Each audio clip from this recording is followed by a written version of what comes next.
अल्लाहुम्मा सल्लि अला मुहम्मद व आलि मुहम्मद रहिमल्लाहु मन क़रअल फ़ातिहा। बिस्मिल्लाहिर रहमानिर रहीम। अल्हम्दुलिल्लाहि रब्बिल आलमीन अर्रहमानिर रहीम मालिकि यौमिद्दीन इहदिनस सिरातल मुस्तक़ीम सिरातल लज़ीना अनअमता अलैहिम गैरिल मग़्दूबि अलैहिम वलद्दाल्लीन। अऊज़ु बिल्लाहिस समीउल अलीम मिनश शैतानिर लईनिर रजीम। बिस्मिल्लाहिर रहमानिर रहीम। अल्हम्दुलिल्लाहि रब्बिल आलमीन वस्सलातु वस्सलाम वत्तहिय्यतु वल इकराम अला अमीनिही व हबीबिही व खियरतिही मिन खल्क़िही व हाफ़िज़ि सिर्रिही व मुबल्लिग़ि रिसालातिही अल अब्दिल मुर्तज़ा वन नबिय्यिल मुज्तबा वर रसूलिल मुस्तफ़ा अबिल क़ासिम मुहम्मद अल्लाहुम्मा सल्लि अला मुहम्मद व अला अहलि बैतिहि अत्तय्यबीन अत्ताहिरीन अल मअसूमीन अल मज़लूमीन अल्लज़ीन अज़हबल्लाहु अन्हुमुर रिज्स व तह्हरहुम तत्हीरा। अल्लाहुम्मा सल्लि अला मुहम्मद। ला सियमा इब्न ज़हरा अल हुज्जत इब्निल हसनिल अस्करी रूही व अरवाहुना लितुराबि मक़दमिहिल फ़िदा व रहमतुल्लाहि अला मुहिब्बीहिम व लअनतुल्लाहि अला अअदाइहिम अजमईन मिन यौमि अदावतिहिम इला क़ियाम यौमिद्दीन। अम्मा बअदु फ़क़द क़ाला रसूलुल्लाहि सल्लल्लाहु अलैहि व आलिहि वसल्लम बिस्मिल्लाहिर रहमानिर रहीम। इन्नी तारिकुन फ़ीकुमुस सकलैन किताबल्लाहि व इत्रती अहल बैती मा इन तमस्सकतुम बिहिमा लन तदिल्लू बादी अबदा वलन यफ्तरिका हत्ता यरदा अलैयल हौज़। सल्लल्लाहु बर मोहम्मद व आले मोहम्मद।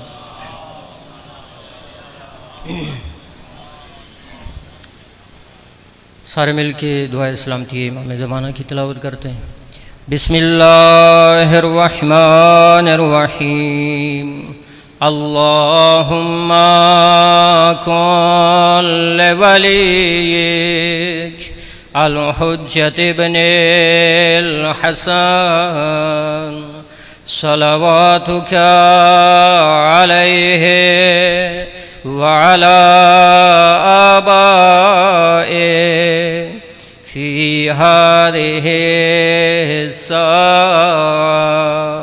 व फ़ी कुल्लि स्साअ वलिय्यन व हाफ़िज़न व क़ाइदन व नासिरन व दलीलन व ऐना हत्ता तुस्किनहु अर्ज़का तौअन व तुमत्तिअहु फ़ीहा तवीला। सल्लल्लाहु बर मोहम्मद।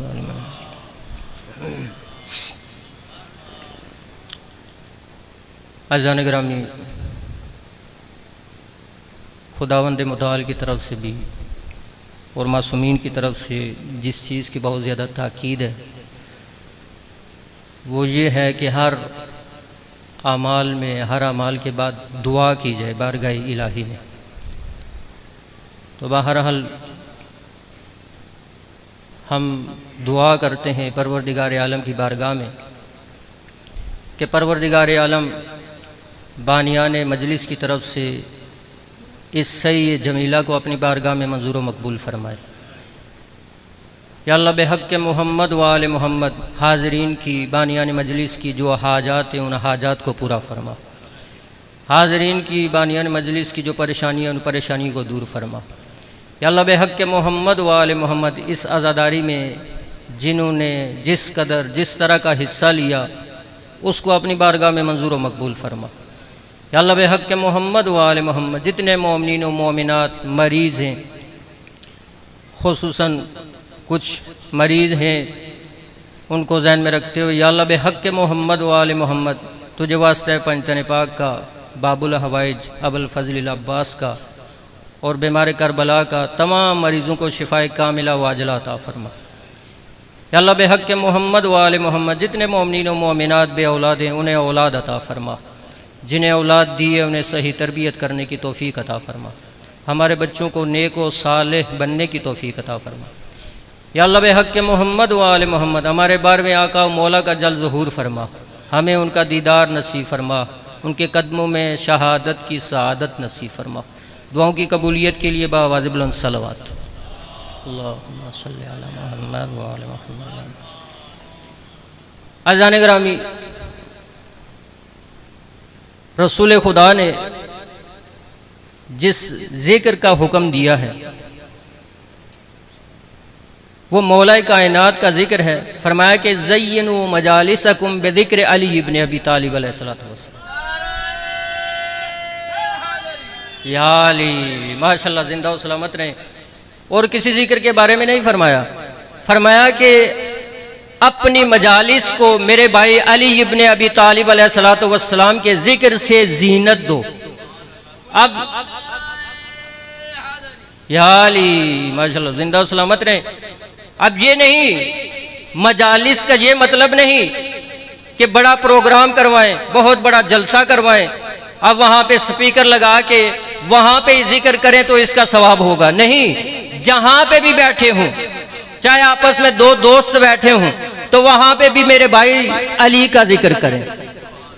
अपनी फैमिली के साथ बैठे हैं, अपने बच्चों के साथ बैठे हैं, तो वहाँ पे भी मेरे भाई अली का जिक्र करें। मजालिस मतलब ये नहीं कि बड़ा जलसा ही करके जिक्र करें, बल्कि जहाँ पे भी अरबी ज़बान का ये जो लफ्ज़ है, मतलब जहाँ आप बैठे हैं, दो शख्स बैठे हैं, फैमिली के साथ बैठे हैं, बच्चों के साथ, तो वहाँ पे मेरे भाई अली का जिक्र करें। क्यों? इसलिए कि ज़िक्रुहु इबादा, अली का जिक्र करना इबादत है। तवज्जो फरमा रहे हैं, रसूल खुदा नमाज पढ़ा के ताकीबात में मसरूफ़ थे। तवज्जो चाहूँगा, नमाज पढ़ाई, नमाज पढ़ाने के बाद सजदा शुक्र किया, ताकीबात में मसरूफ़ हैं। बाकी असहाब भी मस्जिद में बैठे हुए हैं, तो अभी असहाब अपने अपने ताकीबात में मसरूफ़, कोई कुरान पढ़ रहा है, कोई मुस्तहबात पढ़ रहा है। तो क्या देखा कि रसूल खुदा ने एक और सजदा किया। अब नमाज के बाद आप सब जानते हैं कि एक सजदा शुक्र है, सब ने सजदा शुक्र किया, रसूल खुदा ने भी सजदा शुक्र बजा लाया। लेकिन बाकी असहाब बैठे हुए हैं, देखा रसूल खुदा ने एक और सजदा शुक्र किया। अब थोड़ी देर के बाद देखा दूसरा सजदा शुक्र किया, फिर थोड़ी देर के बाद तीसरा सजदा शुक्र किया, फिर चौथा, यहाँ तक के 5 सजदे रसूल खुदा ने बजा लाए। अब जो मस्जिद में सारे असहाब बैठे हैं वो हैरान हो गए कि अभी तक रसूल खुदा ने हमें कोई ऐसी बात नहीं बताई। क्या कोई नई वही नाजिल हुई कि रसूल खुदा ने हमें नहीं बताया? और नमाज के बाद वो एक सजदा तो सब ने किया, अब रसूल खुदा ने 5 सजदे और बजा लाए। इसकी क्या वजह है? अब सारे असहाब जमा हो गए, रसूल खुदा दरमियान में बैठे हैं, असहाब चारों तरफ बैठे हुए हैं। आके सवाल किया, रसूल खुदा क्या कोई नई वही नाजिल हुई कि हमें अभी तक आपने खबर नहीं दी? आपके साथ हमने भी सजदा शुक्र बजा लाया, लेकिन उसके बाद आपने 5 सजदा शुक्र बजा लाए। तो जो फरमा रहे हैं या कि नहीं? 5 सजदा शुक्र मजीद बजा लाए, तो इसकी वजह क्या है? तो उस वक्त रसूल खुदा ने यह बताना शुरू किया, देखो जब मैं सजदा शुक्र कर चुका, ताकि बात नमाज में मसरूफ था, तो उस वक्त जनाब जिब्राइल नाजिल हुए उन्होंने आके खुदा का सलाम पहुंचाया, मैंने सलाम का जवाब दिया। सलाम के बाद उन्होंने खुदा का पैगाम पहुंचाया। वो पैगाम क्या था? वो पैगाम ये था कि जनाब जिब्राइल ने ये फरमाया कि परवरदिगार आलम ये फरमा रहा है, ऐ मेरे प्यारे हबीब, मैं आपसे मोहब्बत करता हूँ। तो उस वक्त मैंने सजदा शुक्र किया। उसके बाद जनाब जिब्राइल वापस चले गए, फिर दोबारा तशरीफ लाए, फिर आके उसी तरह सलाम किया। सलाम करने के बाद फिर पैगाम दिया कि ऐ रसूल खुदा, मैं आपके भाई अली मुर्तज़ा से भी प्यार करता हूँ। मैंने दूसरा सजदा शुक्र, तवज्जो फरमाएंगे, मैंने दूसरा सजदा शुक्र बजा लाया। फिर जनाब जिब्राइल वापस चले गए, फिर दोबारा तशरीफ लाए, फिर आके उसी तरह खुदा का सलाम पहुंचाया और पैगाम पहुंचाया कि मैं आपके बेटी ज़हरा से भी मोहब्बत करता हूं।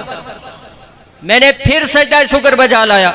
उसके बाद फिर जनाब जिब्राइल वापस गए, फिर तशरीफ लाए, आके चौथी दफा फिर ये फरमाया, सलाम किया, फिर पैगाम पहुंचाया कि मैं आपके दोनों शहजादों हसन और हुसैन से भी बहुत प्यार करता हूं। तो अब मैंने चौथा सजदा शुक्र बजा लाया। अब तमाम असहाब परेशान हैं, हैरान भी हैं, सोच भी रहे हैं। यहां पे वही मंजर बना जो कि खैबर की रात का मंजर था कि सारे असहाब इस सोच में थे, इस ख्याल में थे कि कल अलम शायद हमें मिलेगा। तो अब यहां पे भी वही मंजर बना हुआ है कि अब सारे असहाब, पंजतन पाक की तादाद तो पूरी होगी, सजदे भी 4 हुए, ये 5वां सजदा किसके लिए है? अभी सारे हैरान हैं, इंतजार में भी हैं कि शायद खुदा की तरफ से मैं हूं, शायद मेरा पैगाम आया हो, शायद मेरा आया हो। सारे सोच रहे हैं तो उधर से सवाल भी कर रहे हैं, या रसूल अल्लाह, आपके पंजतन पाक तो आप पूरे हो गए, ये 5वां सजदा किसके लिए है? तवज्जो है या कि नहीं? मेरे साथ चल रहे हैं या कि नहीं? तो ये 5वां सजदा किसके लिए? तो उस वक्त रसूल खुदा ने ये फरमाया कि जनाब जिब्राइल वापस के दोबारा नाजिल हुए, दोबारा आके खुदा का सलाम पहुंचाया और सलाम पहुंचाने के बाद ये पैगाम पहुंचाया कि ऐ मेरे प्यारे हबीब, इन पंजतन पाक के साथ, तेरे इस आल के साथ जो मोहब्बत करता है, मैं उससे भी मोहब्बत करता हूं। या अली, अल्लाह अकबर, या रसूल अल्लाह, या अली, माशाल्लाह, जिंदा और सलामत रहें। तो परवरदिगार आलम जो भी रसूल और रसूल की आल से मोहब्बत करता है, उससे मोहब्बत करता है। तो रसूल खुदा ने फरमाया, देखें, लिकुल्ल शैइन जवाज़ुन व जवाज़ुल जन्नत विलायत अली इब्न अबी तालिब अलैहिस्सलातु वस्सलाम। हम दुनिया में सफ़र करते हैं, जवाज़ कहा जाता है अरबी ज़बान में पासपोर्ट को, आईडी कार्ड को। तो हम दुनिया में जब अपने मुल्क में सफ़र करते हैं तो एक सूबे से दूसरे सूबे में जाएं तो शनाख्ती कार्ड चेक किया जाता है कि शनाख्ती कार्ड दिखाएं, उसके बगैर सफ़र नहीं करने देते। एक मुल्क से दूसरे मुल्क जाएं तो पासपोर्ट चाहिए, उस पर वीज़ा लगा होना चाहिए, तो फिर आप जा सकते हैं, उसके बगैर आपको इजाज़त नहीं है। तो जब दुनिया में हम सफ़र करते हैं तो एक जगह से, एक सूबे से दूसरे सूबे, एक मुल्क से दूसरे मुल्क में बगैर जवाज़ के, बगैर पासपोर्ट के नहीं जा सकते। तो जन्नत में कैसे बगैर पासपोर्ट के जा सकते हैं? जन्नत में कैसे बगैर वीजे के जा सकते हैं?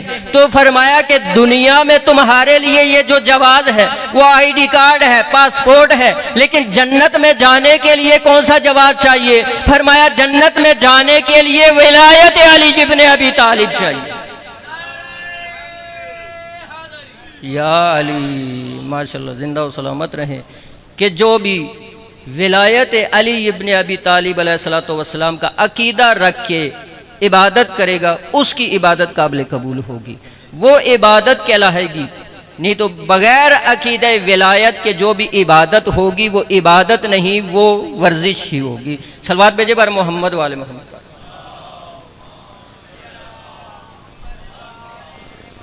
तो मैंने आपके सामने बहुत ही मशहूर और मारूफ हदीस, जिसका नाम तो सब जानते हैं, हदीस सकलैन, लेकिन हो सकता है याद ना हो, हमारे बच्चों को याद भी होनी चाहिए।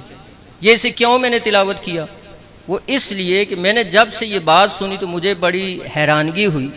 आपने भी नाम सुना होगा, सुन्नियों के एक मुफ्ती हैं, मुफ्ती फजल हमदर्द, वो काफ़ी मीडिया पे आजकल काफ़ी मशहूर हैं और बड़े मुहिब अहले बैत हैं। उन्होंने ये कहा कि मैंने 10 साल मदारिस में पढ़ा है, सुन्नी मदारिस में, और हदीस पे उन्होंने PhD की है। वो कहते हैं कि हदीस पे PhD करने के बावजूद ये हदीस मुझे नहीं पढ़ाई गई, सुन्नी मदारिस में हदीस सकलैन नहीं पढ़ाई गई। वहाँ पे इसी हदीस को, हालांकि ये इतनी हदीस मुतवातिर हदीस है और सुन्नी शिया मनाबे में मौजूद है, लेकिन वो इसे क्या करते हैं, उसे तब्दील कर देते हैं। क्या? इन्नी तारिकुन फीकुमुस सकलैन किताब अल्लाह व सुन्नत रसूलिल्लाह, इस तरह बदला दिया, अहले बैत को हटा के सुन्नत रसूलिल्लाह। अब वो ज़ाहिरी तौर पे तो बड़ी अच्छी वो भी लगती है कि हाँ जी किताब और सुन्नत रसूल, लेकिन असल जो हदीस है वो ये है कि इन्नी तारिकुन फीकुमुस सकलैन किताब अल्लाह व इतरत अहले बैत, कि मैं तुम्हारे दरमियान 2 गिरां चीज़ें छोड़े जा रहा हूँ। कौन कौन सी? एक अल्लाह की किताब और दूसरी अपनी अहले बैत को। अगर इससे कोई चीज़ समझ ना आए तो इनसे पूछें, इनको देखें, वो जैसे चलें, जैसे बैठें, जैसे कहें, उनके मुताबिक आप चलें। तो मैंने इसलिए इस हदीस का इंतखाब किया को देखें।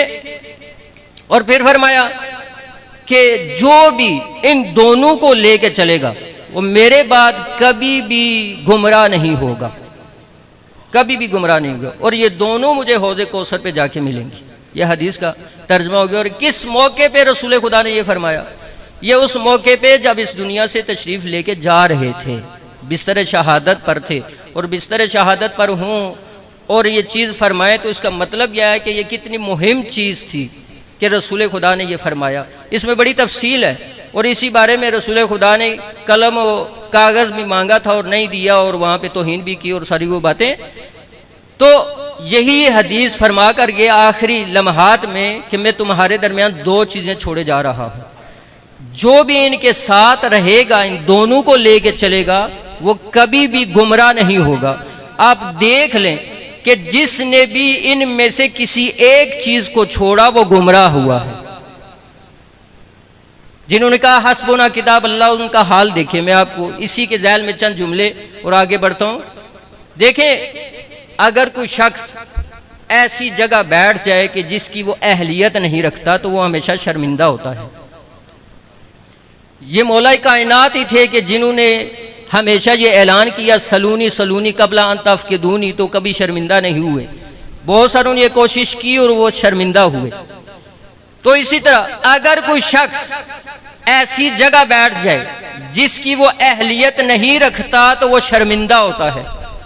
और खुद बोल बोल के कहा, अगर ये ना कहा होता तो मैं आपके सामने ये जिक्र नहीं करता। ये सुन्नी शिया मनाबे में मौजूद है। खलीफा दोवम ने कितनी दफा ये कहा कि लाउला अली ला हलाका उमर, अगर अली ना होते तो उमर हलाक हो जाता। ये क्यों हुआ? इसलिए कि ऐसी जगह बैठ गए कि जिसकी अहलियत नहीं थी। तो एक दफा एक चोर की चोरी पकड़ी गई, तवज्जो चाहूंगा, चोर की चोरी पकड़ी गई, चोर लेकर आ गए दरबार में। अब दरबार में जब आए, जब चोरी साबित हो गई तो उसकी सजा क्या है कि हाथ काटा जाए। सही है, आपके जहन में भी क्या कि हाथ काटा जाए, पहले बायां और उसके बाद फिर चोरी करे तो दायां। इस अभी जब वो आ गया, चोरी भी साबित, अब जब मौका आया कि इसे सजा दी जाए तो हाँ जी इसका हाथ काटा जाए। अभी वहां पे इख्तिलाफ हो गया कि भाई हाथ कहां से काटा जाए। कुरान की आया है वस्सारे को वस्सारे का तो फक्तहु ऐदियहुमा, चोर हो मर्द हो या औरत हो उनके हाथों उसके हाथ को काटो। अब ये इख्तिलाफ हो गया, अभी यहाँ जी हाथ को काटना है। अब यहाँ पे भी हाथ है, आयदिया यानी हाथ। अब दूसरी वुजू की आया पढ़ते रहते हैं, आपके जहन में है फगसिलू वजूहकुम व ऐदियकुम इलल मराफिक, अब अपने चेहरे को धो और हाथों को दो कोनियों के साथ। अभी वहां पे हाथ क्या हो गया? कोनियों तक। पहले था कि हाथ को काटो, अभी हाथ जहन में जो आता है यानी कलाई से काटो। अभी वहां पे आया कि हाथों को दो कहां से? कोनियों के साथ। अभी सारे परेशान भाई, अभी कहाँ से काटें, कोनी से काटें, कलाई से काटें या ऊपर से बाजू सारी काट दें, क्या करें। अभी मुश्किल पेश आ गई। जब मुश्किल पेश आई तो फिर मुश्किल कुछ आके दरवाजे पे आना पड़ा। या अली, मुश्किल कुछ आके दरवाजे पे आना पड़ा। अब ये देखिए, एक बात और ब्रैकेट में अर्ज करता चलूं कि जब कोई किसी की सीट पे बैठ जाए और वो उसकी अहलियत ना रखता हो और वो फिर दोबारा जिसकी सीट पे बैठा है उसी की तरफ अगर रुजू करना पड़े तो ये कितनी जिल्लत की बात है। उसी की तरफ फिर रुजू करना पड़ा कि जिसकी सीट पे बैठे थे। अब फिर बुलाया क्या मुश्किल कुशा को, मौला कायनात आए, उन्होंने हुक्म दिया कि इसके हाथ को ये चारों उंगलियां काटी जाए। अब सब ने वो हैरान हुए कि ये 4 उंगलियां क्यों, वहां तो हाथ आया है, 4 उंगलियां क्यों काटी जाएं। अब 4 उंगलियां काटी गईं तो उस वक्त मौला कायनात से पूछा गया क्यों। फरमाया इसलिए कि इन्ना मसाजिदा लिल्लाह, ये जो मसाजिद जो सजदा करने की जगह हैं, जो 7 चीज़ें, पेशानी, 2 ये हथेलियाँ, घुटने और जो हाथों पाँव के अंगूठे, ये खुदावंद मुताल के लिए हैं, इन्हें नहीं काटना। तो उस वक्त मौला कायनात ने बताया कि हुक्म जो आया है कि हाथ काटा जाए, इसका मतलब है कि ये 4 उंगलियां काटी जाएं। अब उस चोर की 4 उंगलियां काटी गईं, 4 उंगलियों को काट के उसको दे दी गई कि ये ले लो। और उसने वो 4 उंगलियां काटी और अपनी कटी हुई उंगलियां लेके चला। तवज्जो चाहूंगा। अब जब वो दरबार से बाहर निकला, एक बड़े मैदान में आया, चौक में आया, चौक में आके ऐलान करना शुरू किया कि लोगों आओ आओ, मैं आपको बताऊं कि मेरी ये उंगलियां किसने काटी हैं। तवज्जो चाहूंगा कि मेरी ये उंगलियां किसने काटी हैं, आओ मैं आपको बताऊं। तो सारे लोग, चूंकि ये ऐसा मौका ही ऐसा था कि सारे लोग जमा हुए। अब मौला कायनात के दुश्मन दोस्त सब सारे जमा हो गए। जब जमा हुए तो उसने बताना शुरू किया कि सुनो कि ये मेरी उंगलियां किसने काटी। ये मेरी उंगलियां उसने काटी कि अगर वो ना होता तो बिस्तर रसूल खुदा पे सोने वाला कोई ना होता। ये मेरी उंगलियां उसने काटी, अगर वो ना होता तो कोई ज़हरा का हमकुफ ना होता।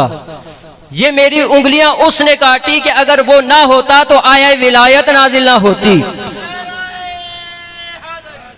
या अली, ये मेरी उंगलियां उसने काटी, अगर वो ना होता तो आया ततहीर नाजिल ना होती। ये मेरी उंगलियां उसने काटी, अगर वो ना होता तो आया इकमाल नाजिल ना होती। अल यौम अकमलतु लकुम दीनकुम, अगर ये ना होता तो आया इबलाग नाजिल ना होती। या अय्युहर रसूल बल्लिग मा उनज़िला इलैकुम मा अंज़लत, और अगर ये ना होता तो गदीर खुम के मैदान में रसूल खुदा ने जो विलायत का ऐलान किया है, कोई विलायत के ऐलान करने के लिए कोई ना होता। या अली, तो ये उसने उंगलियां काटी कि जो खुदा और रसूल के बाद सबका वली है। तो ये ऐलान जब ये कर दिया तो लोगों ने आके कहा कि ये क्या, कि ये तो तेरी उंगलियां इन्होंने काटी। मौला कायनात ने, अली ने तेरी उंगलियां काटी और तू उनकी तारीफ कर रहा है। तो उस वक्त मौला कायनात भी पास खड़े थे।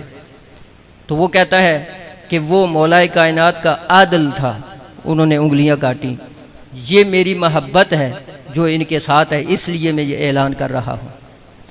तो मौला कायनात ने जब ये देखा तो वो उंगलियां उसे लेके उसके हाथ के साथ जोड़ दी और जोड़ के बिस्मिल्लाह पढ़ी, और ऐसी वो उंगलियां जुड़ी, ऐसा लग रहा था कि जैसे कटी नहीं है।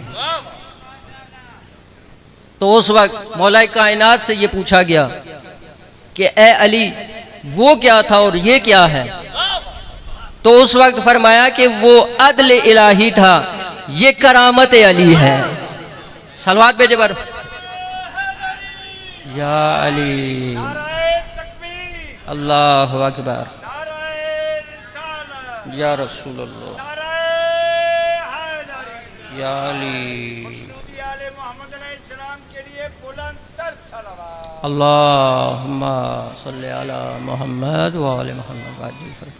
तो मेरे अजीजों, इस तरह रसूल खुदा ने क्या फरमाया अलीयुन माल हक वल हक माली, अली हक के साथ है और हक अली के साथ है।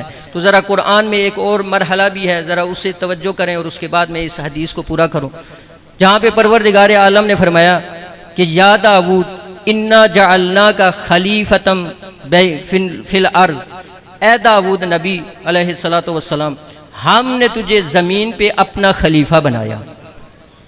ये खिलाफत कोई मामूली सा ओहदा नहीं है, और हमारा ये अकीदा है रिसालत, नबूवत, इमामत, खिलाफत, विलायत ये इलाही ओहदे हैं, परवरदिगार आलम अता करता है, रसूल खुदा की तरफ से ऐलान होते हैं, लेकिन ये खुदा की तरफ से। ए हमारे प्यारे नबी दाऊद, हमने तुझे ज़मीन पे अपना खलीफा बनाया।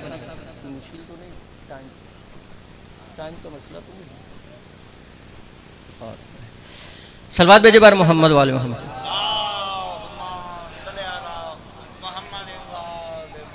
बस मुख्तसर, ज़्यादा मैं इसमें तफसील में नहीं जाऊँगा। ऐ हमारे प्यारे नबी, हमने आपको ज़मीन में अपना खलीफा बनाया, खिलाफत दी अपनी। ये क्या ऐसे ही दे दी? नहीं। फ़हकुम बैनन नास बिल हक, लोगों के दरमियान हक के साथ फैसला करना। वला तत्तबिल हवा, और हवा हवस की पैरवी नहीं करना। क्यों? फयुदिल्लुका अन सबीलिल्लाह, इसलिए कि अगर हवा हवस की पैरवी की तो सीधे रास्ते से हट जाओगे, खुदा के रास्ते से ये तुम्हें हटा देगा। देखिए, खिलाफत अता की दो शराइत के साथ। एक ये कि लोगों के दरमियान अगर देखो कहीं इख्तिलाफ है तो तुमने वहां खड़ा होना है, उसका साथ देना है कि जहां पे हक हो, तुमने हक के साथ होना है, हक पे फैसला करना है। और दूसरी बात ये, हवा हवस की पैरवी नहीं करनी, यानी मतलब ये कि एक पॉजिटिव और एक नेगेटिव चीज। इससे पता ये चला कि अगर ये दोनों चीजें लेके इंसान चले, पॉजिटिव और नेगेटिव दोनों को लेके चले, तो फिर उसे कोई मकाम मिलता है। तो जनाबे परवरदिगार आलम अपने नबी से ये कह रहे हैं, देखो हमने तुम्हें ये खिलाफत दी, ऐसे ही नहीं दे दी, इन दो शराइत के साथ दी। जब तक इन दो शराइत पे अमल करते रहोगे हमारे खलीफा हो। कोई मजाक नहीं है, खुदा की तरफ से हुक्म है कि फहकुम बैनन नास बिल हक, लोगों के दरमियान हक के साथ फैसला करना। तवज्जो चाहूंगा चूंकि मैं तफसील में नहीं जा रहा। हक के साथ फैसला करना यानी मतलब ये, ऐ हमारे प्यारे नबी दाऊद, तुमने देखना ये है कि जहां पे हक हो उसका साथ देना है। यानी मतलब ये कि तुमने हक की इत्तिबा करनी है, हक के ताबे हो। मतलब ये यानी तुम और हो, हक और है। तुम और हक दो चीजें हो। जहां पे हक हो तुमने देखना है कि हक किधर है, तुमने हक का ताबे रहना है। तवज्जो चाहूंगा, तुमने हक का ताबे रहना है। तो परवरदिगार आलम जब कुरान में ये इरशाद फरमा रहा है, ऐ मेरे नबी दाऊद तुमने हक के ताबे रहना है, तो क्या इस कायनात में कोई ऐसी शख्सियत है कि हक जिसका ताबे हो?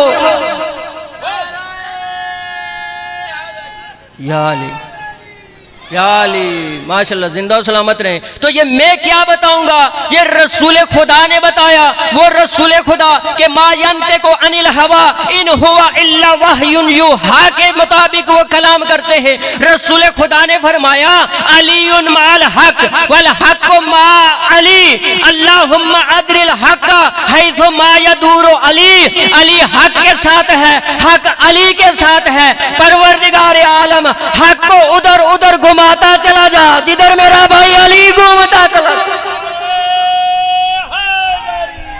या अली, वो मकामे दाऊद था। तवज्जो चाहूंगा, आखिरी जुमला, वो मकामे दाऊद नबी है कि वो देखे कि हक किधर है। ये मकामे अली है कि हक देखे कि अली की। या अली माशाल्लाह, जिंदा सलामत रहे, जिंदा या अली। तो ये मौला कायनात है कि जहाँ पे हक और अली दो चीज़ें नहीं, बल्कि हक वही है जो अली है और अली वही है जो हक है। इसलिए मैं कहता होता हूँ कि अली हक पे चलते नहीं, परेशान तो नहीं हुए हैं। अली हक पे चलते नहीं, बल्कि अली का उठना हक, अली का बैठना हक, अली का मिंबर रसूल पे होना हक, अली का मैदान में होना हक, अली का बिस्तर रसूल पे होना हक। अली हक पे चलते नहीं, बल्कि जहां अली चलते जाएं हक होता चला जाता है। या अली। बस मेरे अजीजों, ये जो मजालिस होती हैं ये हमारे और आपके चौथे इमाम, इमाम ज़ैनुल आबिदीन सय्यदुस साजिदीन अलैहिस्सलातु वस्सलाम की शहादत की मुनासबत से, तो लिहाजा इमाम अलैहिस्सलातु वस्सलाम की शहादत का ज़िक्र हो जाए। हमारे ये इमाम वो मज़लूम इमाम हैं कि जब तक ज़िंदा रहे खून के आंसू रोते रहे, गिरिया करते रहे। एक दफ़ा एक शख्स बहुत बड़े मुज्तहिद गुज़रे हैं, आपके ज़हनों में भी नाम है, आगा आयतुल्लाह हकीम, उनके पास आया और आके कहता है, आगा जान ठीक है, हम मानते हैं कि जनाब सैयद सज्जाद पे बहुत मुसीबतें आईं, उन्होंने अपनी ज़िंदगी में बहुत गिरिया किया और जब तक ज़िंदा रहे वो रोते रहे, लेकिन ये कैसे हो सकता है कि खून के आंसू रोएं। तो उस वक्त कहते हैं कि आगा आयतुल्लाह हकीम थोड़ी देर के लिए खामोश हो गए, सोच में चले गए, एक फ़िक्र में चले गए, और थोड़ी देर के बाद अपना रुमाल जेब से निकाला और आंसू साफ़ किए तो आंसू खून के साथ थे वो आंसू। उस वक्त वो रुमाल दिखाया और कहा कि देखो, मैंने जनाब सैयद सज्जाद अलैहिस्सलातु वस्सलाम की मुसीबत का तसव्वुर किया, ख्याल किया सिर्फ थोड़ी देर के लिए, तो मेरी आंखों में खून आ गया। वो सैयद सज्जाद जिसने अपने बाबा को करबला की तपती रेत पे देखा, वो सैयद सज्जाद जिसने अपनी फूफियों और बहनों को कूफा और शाम के बाज़ारों में देखा हो, कूफा और शाम के दरबारों में देखा हो, शराबी के दरबार में देखा हो। कहते हैं इसी तरह एक बड़े मुज्तहिद आगे मरअशी नजफ़ी गुज़रे हैं, उनके ये जो बुज़ुर्गान होते हैं वहाँ पे वो मद्दा और ज़ाकिरीन को बुलाते हैं, उनके ख़ुद जो दफ्तर होते हैं वहाँ मजलिस होती है, और वहाँ पे एक मसाइब खान मसाइब पढ़ रहा था। उसने ये जुमला कहा कि अली व बतूल की बेटियां शराबी के दरबार में गई। अब ये जुमला कहना था तो आगा ने रोना शुरू किया और इतने रोए और उस जाकिर से ये कहा कि यहीं पे खामोश हो जाओ, पहले इस जुमले का हक अदा कर ले। वो इतने रोए कि बेहोश हो गए। जब होश में आए तो वो जाकिर हाथ जोड़ के अर्ज करता है, आगा जान क्या मैंने कोई गलत पढ़ दिया? कहा नहीं, तूने गलत नहीं पढ़ा, लेकिन अली की बेटी ज़ैनब और शराबी के दरबार में हो। इसलिए जब भी मौला वाका से सवाल किया गया, मौला आप पे सबसे बड़ी मुसीबत कहाँ पे आई, तो मौला ने फरमाया अशाम, अशाम। इसलिए कि अली और ज़हरा की पर्दादार बेटियां, आपकी फूफियां शराबी के दरबार में खड़ी थी। सैयद सज्जाद देख रहे थे, वो मलऊन शराब भी पी रहा था और उधर बीबियों की तरफ निगाह भी कर रहा था। इसलिए जब भी सवाल हुआ कहा अशाम, अशाम। अज़ादर जब भी मौला वाका बाजार में जाते तो जितने भी कसाब होते, कसाई होते, जो उन्होंने ज़िबा किया हुआ होता जानवर, उस पर कपड़ा डाल देते और जिसे ज़िबा करने लगते तो एकदम से रुक जाते, चाकू छुरी को छुपा देते। मौला वाका जब पहुंचते और यही फरमाते कि मैं आपको ज़िबा करने से नहीं रोकता, सिर्फ मुझे इतना बताओ कि जब जानवर को ज़िबा करते हो तो क्या उसे पानी पिलाते हो? अजरुकुम अल्लाह, क्या उसे पानी पिलाते हो? तो तो उस वक्त सारे ये कहते, हाथ जोड़ के अर्ज करते, ए मौला वाका हम आपके जद के मानने वाले हैं, हम रसूल खुदा के मानने वाले हैं। उनका फरमान है जब भी किसी जानवर को ज़िबा करो तो पहले पानी पिलाओ। जब ये सुनते ना तो मौला वाका करबला की तरफ रुक करते फरमाते, अस्सलामु अलैका या अबा अब्दिल्लाह, ए मेरे बाबा, यहाँ पे मुसलमान जानवरों को भी पानी पिला के ज़िबा करते हैं, लेकिन आपको 3 दिन का भूखा प्यासा ज़िबा कर दिया गया। अजरुकुम अल्लाह ज़ातारो, आपकी जितनी भी उम्र गुजरी आपने इसी तरह रोने में गिरिये में गुजारी, दुआओं मुनाजात में गुजारी, लेकिन ये मुनाजात भी दुश्मन को कबूल ना हो सके, मुनाजात भी बर्दाश्त ना कर सके दुश्मन। अज़ादारो आपको जहर मिला, अब्दुल मलिक ने हिशाम के ज़रिए से आपको जहर दिलवाया। अज़ादारो जहर का जब असर होना शुरू हुआ ना तो आपने अपने बेटे इमाम मोहम्मद बाकिर अलैहिस्सलातु वस्सलाम से ये फरमाया, क्या है बेटा मुझे बिस्तर से नीचे लटा दो। उस वक्त मौला पूछते हैं, बाबा जान आप ज़ईफ़ हो चुके हैं, नईफ़ हैं, आपका जिस्म कमज़ोर है, आप क्यों फरमा रहे हैं नीचे लटा दो। उस वक्त फरमाया, इसलिए कि मैं शर्म महसूस करता हूँ। मेरे बाबा जब इस दुनिया से गए तो करबला की तपती रेत पर पड़े हुए थे। मैं शर्म महसूस करता हूँ जब मैं अपने बाबा से मिलूँ तो मैं इस बिस्तर से उस बाबा के पास जाऊँ। अजरुकुम अल्लाह ज़ातारो, नीचे लटा दिया गया।